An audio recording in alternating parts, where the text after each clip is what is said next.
Listen, we have all failed. I have humiliated myself.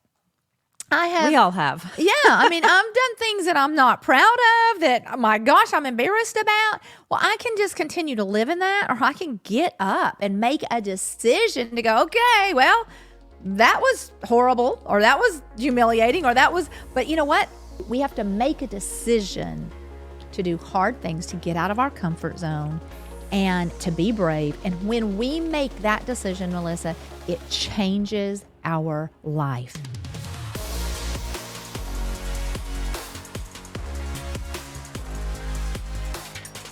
Without Fear of Her Future podcast is for women who are passionately pursuing financial freedom, using multiple streams of income and real estate to accomplish their goals.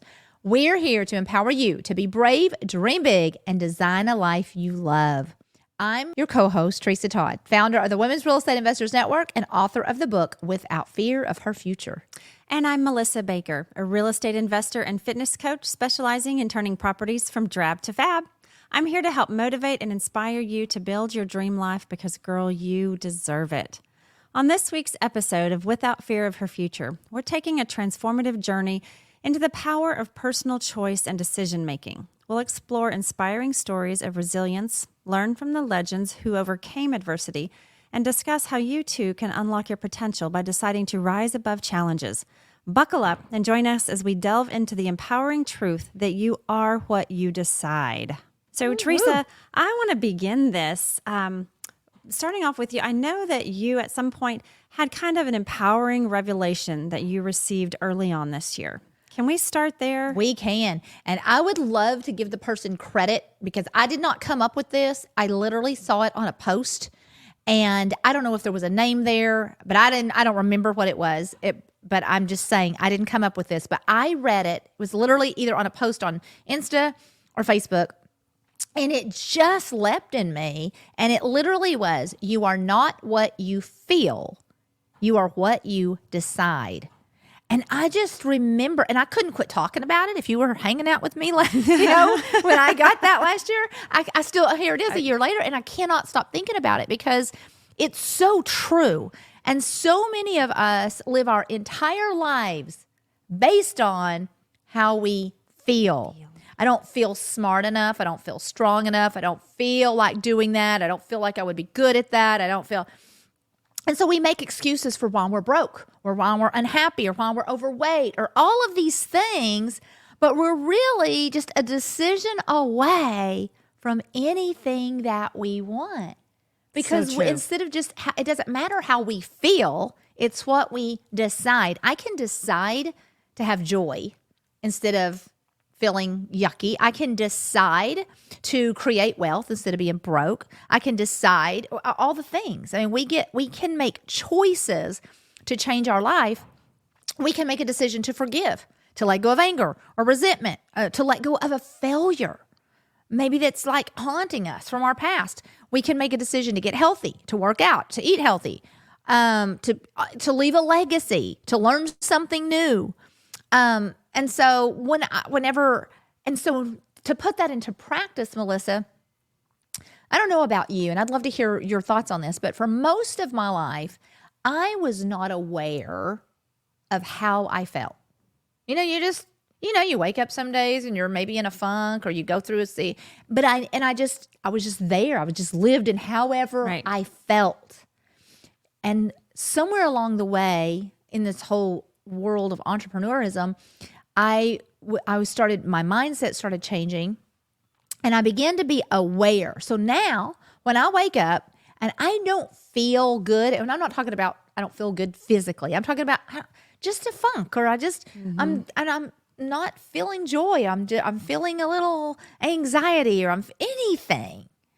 To take a second and go, where is this coming from? Why do I feel this way?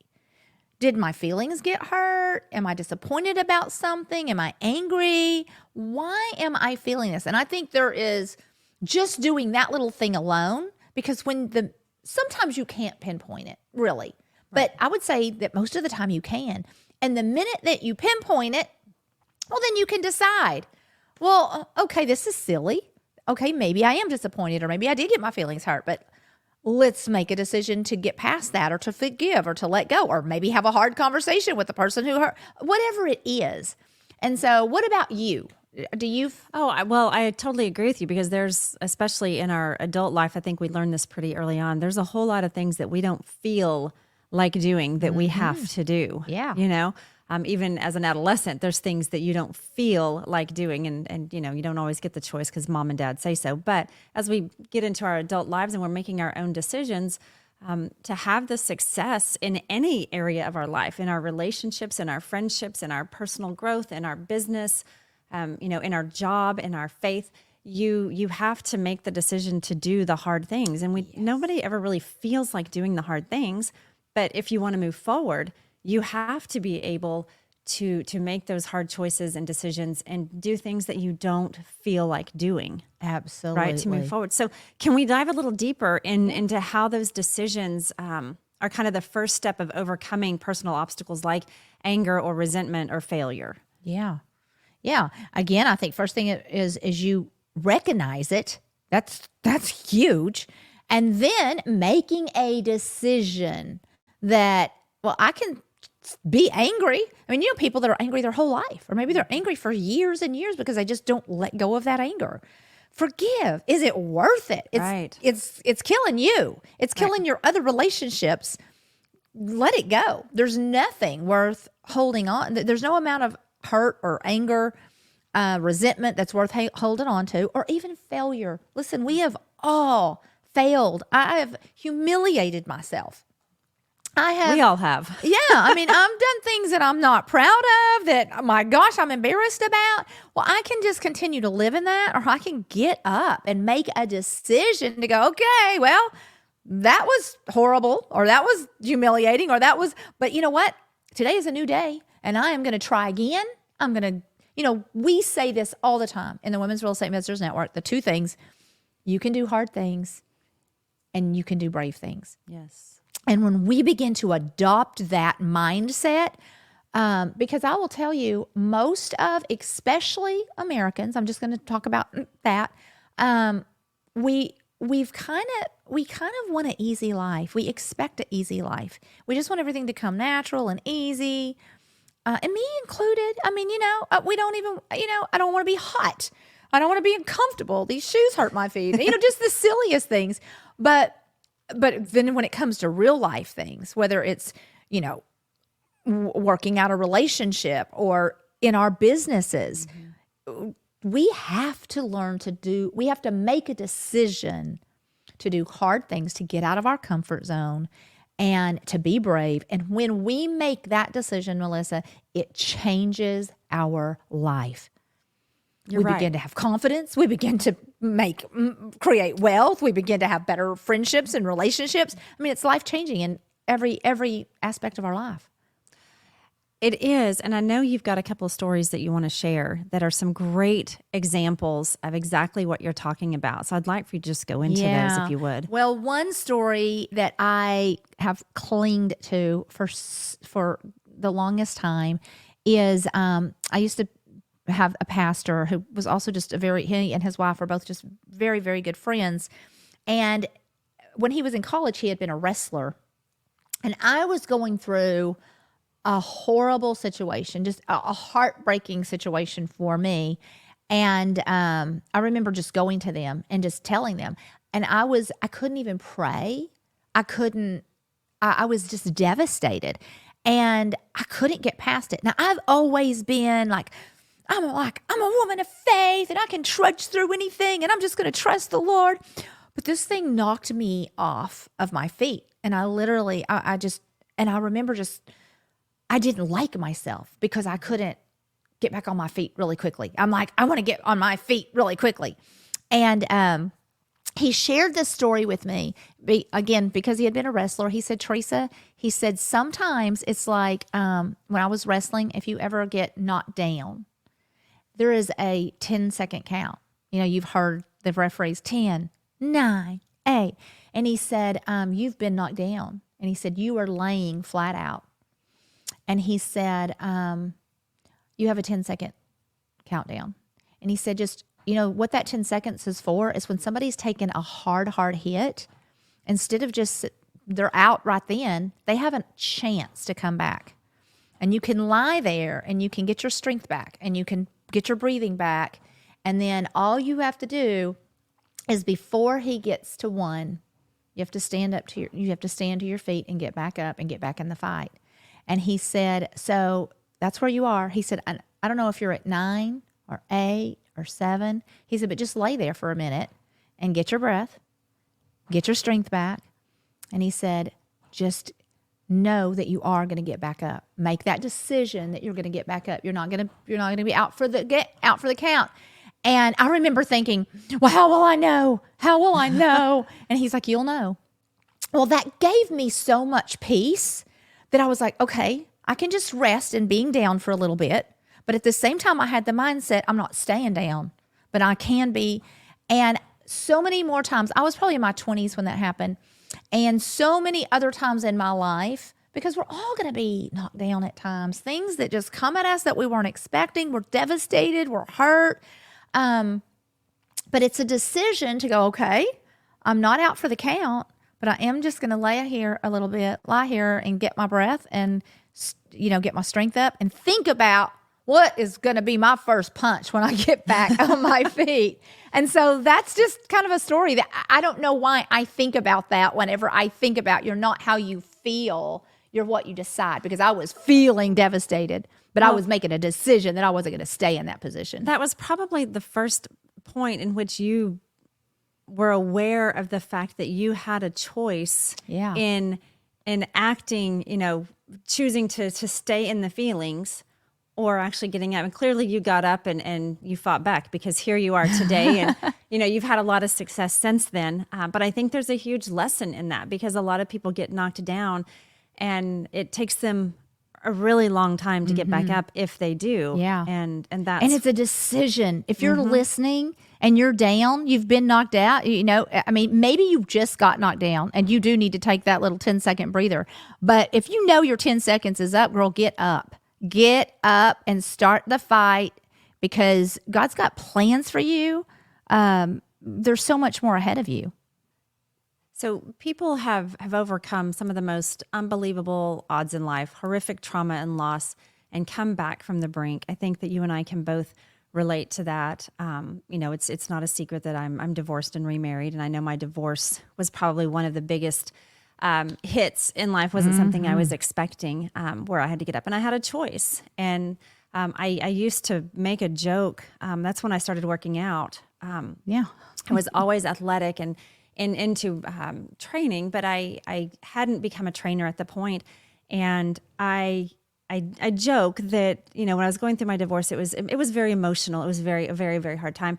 And my joke is that I had the choice of going to the gym or going to the bar. And clearly I chose to go to the gym. So there was one good choice in there, a decision, even though I didn't feel like it. I just, I was at such a low point in my life.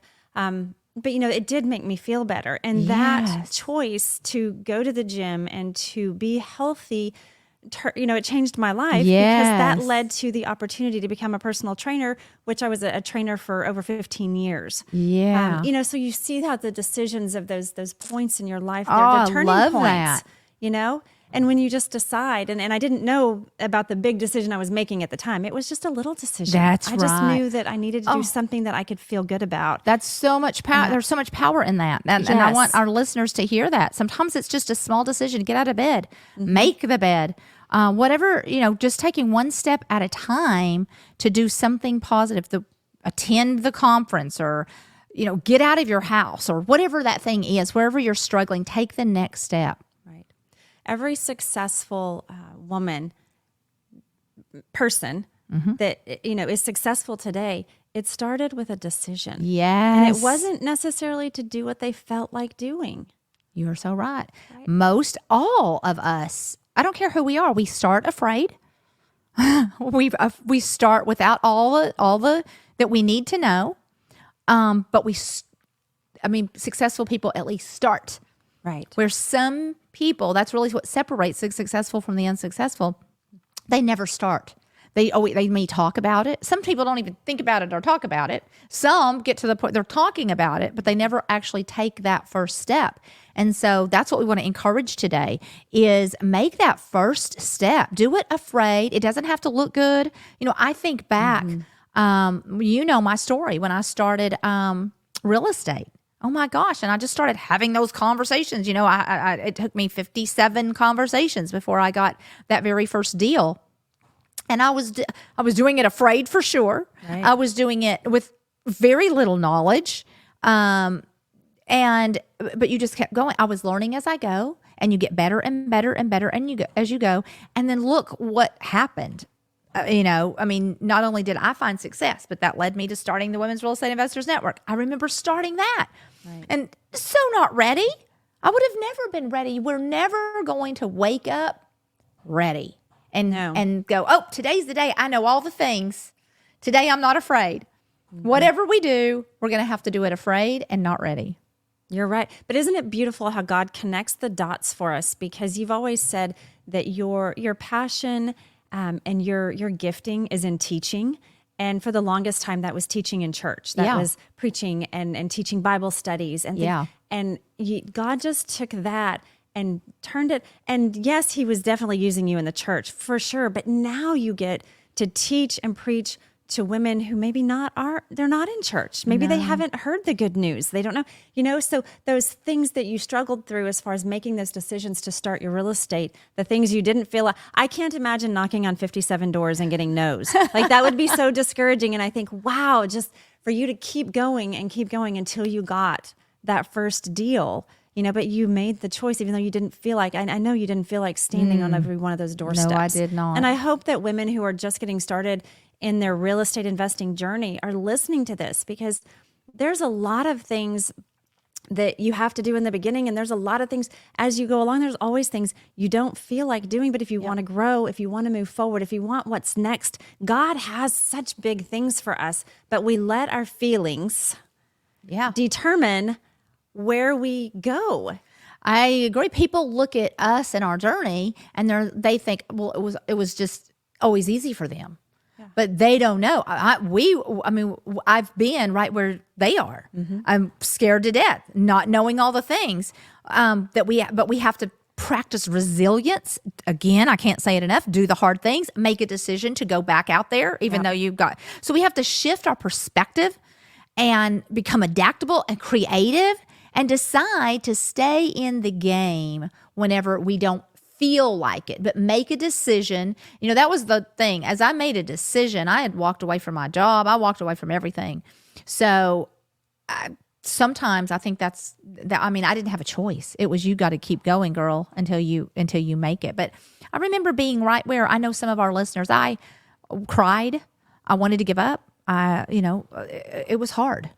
But it's worth it. Right. Like you're saying, working out, it's worth it. Now you're strong and healthy and all the things. So whatever we are willing to do, it's so worth it. You're right. And it's a coming back too, like with the working out. I had back surgery a year ago. And I was kind of at my lowest point as far as physically, because I hadn't been able to work out and take care of myself because of the back injury. Yeah. And that was a low point for me physically. I tried not to let that get to me mentally, right? I was tried to keep that in check, but to get through the surgery, but I had to make a decision to recover, to get back to that point of strength and health. And I was determined to. And I tell you what, those first few months of working out again, they were not fun. Yeah. I didn't want to do it. Yeah. But what you also said something else, Melissa. You said you made the decision that you weren't going to get down mentally. Yeah. Because you easily could have. Oh, and yeah. I know when you work out all the time, that's part of who you are. And all of a sudden you can't. It is a mental battle that you could have succumbed to. But literally you made a decision. I'm going to fight through this. I know I'm coming back. I know I got to do what the doctor says, and I'll be back. So all of those things are a decision. When we realize that, you could have felt like, oh, I'm going to gain weight. I'm never going to be able to work out again, or all the things. So it's an everyday battle. Yeah. What are some decisions or hard decisions besides your real estate and the working out that you've had to face, or that maybe they're even stories that you've heard? Because I know that in talking, we've had several conversations about this. You talked about some really good examples of comeback stories, or people that just kept going, even when most people would have quit, right? Because the feelings, the discouragement, that's a feeling, that's a real thing. It hit them. Let's talk about a few of those stories. I'm going to tell a funny story of my niece, and then I'm going to tell a few others. But so my precious niece was about 8 years old. No, by this time I guess she was about 12. But she had this little boyfriend that really was, they saw each other on the playground. And I guess she was 10 at this time. She had this little boyfriend since she was 8. Okay. And again, that meant they played together on the playground. Sure. They're not calling each other. They're not going out. But she always talked about this little boy. And so I hadn't seen her in a couple months. And so I asked her, his name was Tyler. And I remember asking her, how's Tyler? And she said, we broke up. And I said, what?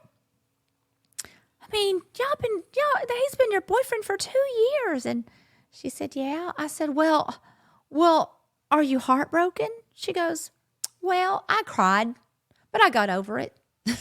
And I laughed so hard. And I was like, isn't that the way that we should go through life? I cried, but I got over it. It was just a decision that she made. And that's her little 10-year-old self. But what's even funnier, I have to tell this part of the story, is I was like, well, what happened? And she said, well, there was this girl on the monkey bars. And that, I think about it, I'm like, there's always a girl on the monkey bars. Watch out for the girl on the monkey bars. But again, anyway, I sometimes even those funny little stories can just remind us. Listen, some of our listeners, listen, you've been crying, and now it's time just to get over it. Quit living in that thing. You got life to live. So, but listen, on a more serious note, Walt Disney was rejected more than 300 times before Mickey Mouse was a success. Wow. 300 times. Can you imagine being told no, or mocked, or laughed at, or thinking what? I mean, and then look at what he's created. Mm-hmm. Yeah. Albert Einstein did not speak until he was 4 years old. He's a genius. Yeah. Didn't speak till he was 4 years old. I don't know if you know the story about Jim Carrey was homeless and lived in a van. I mean, that's a great story in itself. And look at him now. So, I mean, there's so many stories of people who have been down and out. They've lost it all, but they stayed with it long enough. And that's really what they say is the key to success is consistency. And the only way that you will stay consistent is make a decision. And it's not about how you feel. I'm sure that Walt Disney did not feel like going in there that 301 times. Right. He could have quit a long time ago, but that consistency is everything. And, I know there's probably a lot of women listening that are facing either a hard decision or they're stuck in a situation, whether it's a relationship or something going on with their family or in their business or maybe in their job. They're, ready to leave their job and they don't know how to do it. They're not feeling, it's nice to feel safe in that place, but is God calling you to step out of your comfort zone? That success comes on the other side of our comfort zone, right? Yeah. And there's so often we want to sit in our comfort zone. So, cause it's comfortable and that feeling of comfort is what that's scary going on the outside. But I'm curious if you're listening, what is it that God's calling you to do? What is the decision that kind of like puts some little nervous knots in your stomach? Butterflies. Yeah. What's he calling you to? And it's time to make that decision and not act on your feelings, but make the choice to step into your calling, step into the destiny, because he has such great things for each of us, but it's going to take us making that decision to do the hard things and the things that we don't feel like doing. You are so right. There's a scripture that goes right along with this, and I'm going to quote it from Zechariah 4:10. And we know the first part of this. Most of us have heard, do not despise small beginnings. Yes. And I think most of us are very aware of that part of the scripture. Do not despise small beginnings. It's all going to start small. Walt Disney started by creating a little, Mickey Mouse, never knowing that he would be, own Disneyland one day. I started, my small beginnings was, knocking on those doors in real estate, or having that very first meeting for the Women's Real Estate Investors Network before it turned into the largest women's real estate. But the next part of that, so do not despise where you are today. Just have a small beginning. But my favorite part of that verse is the next. It says, for the eyes of the Lord rejoices to see the work begin. So I want our listeners to know that when you actually do the work, when you actually do that thing that seems so, knocking on that first door, sending out that first marketing, attending that master call, whatever it is, when you do that first thing, the Bible says that God is rejoicing. Yes. And I think about don't we love it when we see our kids do something brave? Yes. And when we see them we're so proud and we're rejoicing over them. When we see the work begin in them, we're like, whoa, look at them go. That's the way the Lord is. He is not, we want to stand back and go, oh, Lord, if it's your will, Lord, and Lord is saying, it's my will. Just do the thing. Yeah. He rejoices to see the work begin. Doesn't say he necessarily rejoices when you do it perfect, but he rejoices when you at least try. Yeah. And I remember seeing that for the first time and oh, that just gives me some kind of comfort that the Lord is, cheering me on when the work begins, not just whenever I do it perfect and right and all of that. And, he made us, the human race, he made us, we're able to make our own decisions. And so he's not going to force us to do something. So to be in his will, we have to simply decide to do something. That's right. And I feel like even if what we decide isn't necessarily exactly what he's calling us to, it's a step forward, even if we're out of bounds a little bit, we're coloring outside the lines. Yeah. He'll bring us back in. It's just getting into motion, getting into action, taking those first steps, which are often the hardest. I agree. So that's really what we want to say today in this podcast. If you're listening, we've got this brand new year. No better time than right now to jump in and do the thing. Get out of your comfort zone. Stop, living in your feelings. Make some decisions that this is your season. This is your time. Don't despise those small beginnings, and let the Lord just rejoice over you as you begin the work, whatever that thing is. Absolutely. A lot of times that fear keeps us, and you guys, fear is from the enemy. That is not the Lord at all. So get that fear out. Get that fear out. Do the hard things, and let the Lord use you for what That's exactly right. This is our season that we're going to practice hard things.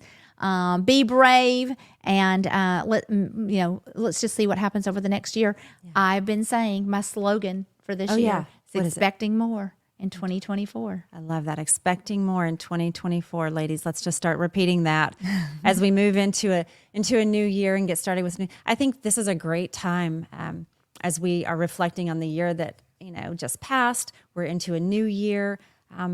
What I'm just curious, a question to ask anyone listening.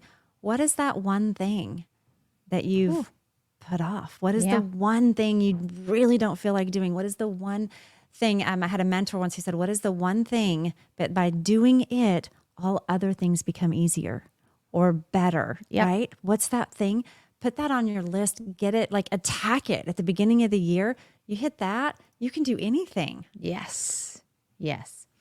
All right. Well, ladies, I hope you enjoyed this.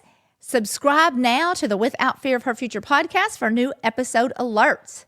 Imagine waking up excited each morning knowing your family is financially secure. Everyday women like you are making life-changing profits through real estate. Join our masterclass for a life-altering transformation with a near-perfect rating of over 150,000 lives transformed. This is your golden ticket to rapid financial freedom.